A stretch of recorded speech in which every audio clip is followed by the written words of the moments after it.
Hello, we are starting a new topic which is quadratic equations. Quadratic equation is a second degree algebraic expression. It is of the form ax squared plus bx plus c is equal to 0.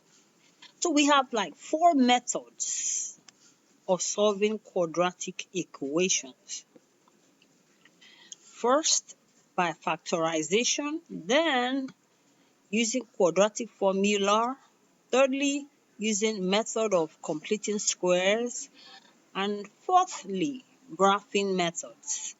So we're going to start with um, we're going to start with factorization. So now let's start with factorization. So this is the form of a quadratic equation. So we do this factorization by splitting the middle term, which is this is the middle term. This is the first term, middle term, and the last term.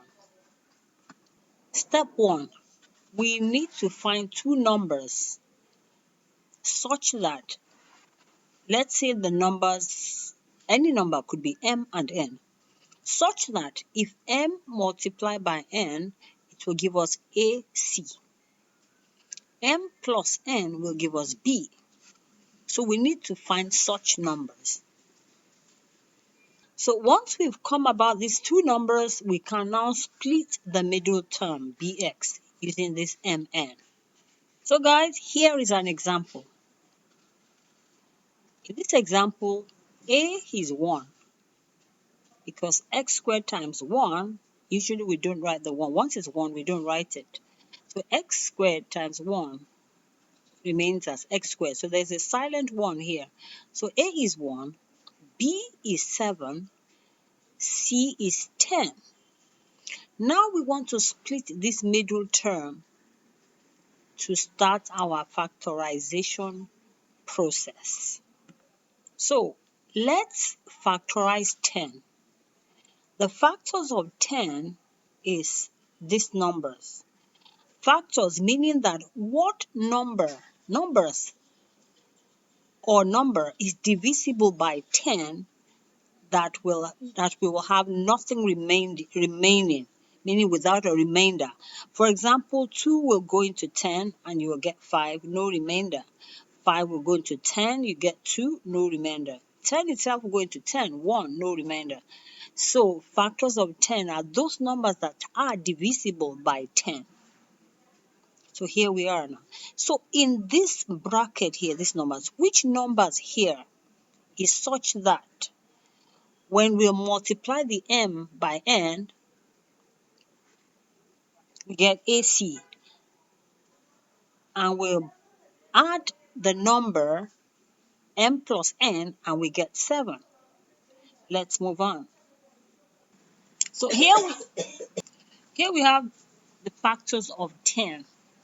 So in this list, which of this, two of them, m and n, such that when they are multiplied together will give us AC. AC, we know AC is 10, that's 10. And m, the two numbers from here added together will give us B, which is 7. I guess your guess is as good as mine. It's 2 and 5. 2 multiplied by 5 will give us 10. 2 plus 5 will give us 7. 2 times 5, 10. 2 plus 5, 7. So we are going to use 2 and 5. So now let's split this middle term up. 7, we split it into 2 plus 5, which gives us 7. So that's how we get this. So we split it up now. Now let's open the bracket. We have this plus 2x plus 5x plus 10 is equal to 0. Now let's rearrange this. So we have x is common to these two. Let's put them together.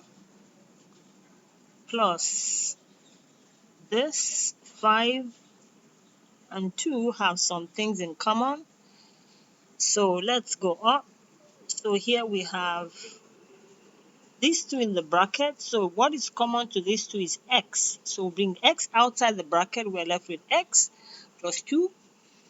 These two, 5x and 10, 5 is common to the two of them. 5 here is 1, 5 here is 2. So we bring 5 out of the bracket and we have x plus 2. So here we have x plus 2, which is common to these two sides, two portions. So now we can bring this x plus 2, since it is common to the two. We bring it out and then have a bracket.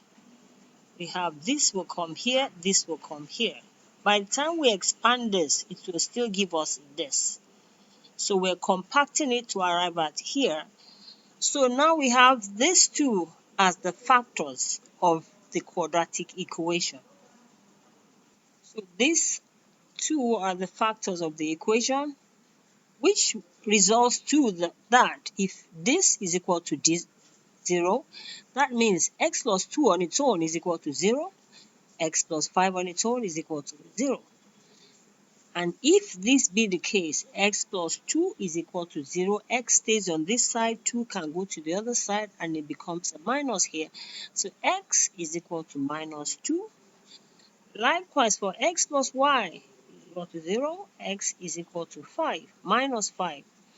So minus 2 and minus 5 happens to be the roots of this equation.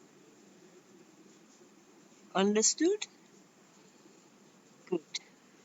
Please make sure you understand these steps. One thing you should keep in mind when you want to solve a quadratic equation by factorization is that the middle term, you want to split it into 2 and you work on from there up. Bye for now. Please don't forget to like, share, and subscribe. I will come up with more examples so that you can get a good understanding of quadratic equation solutions by factorization.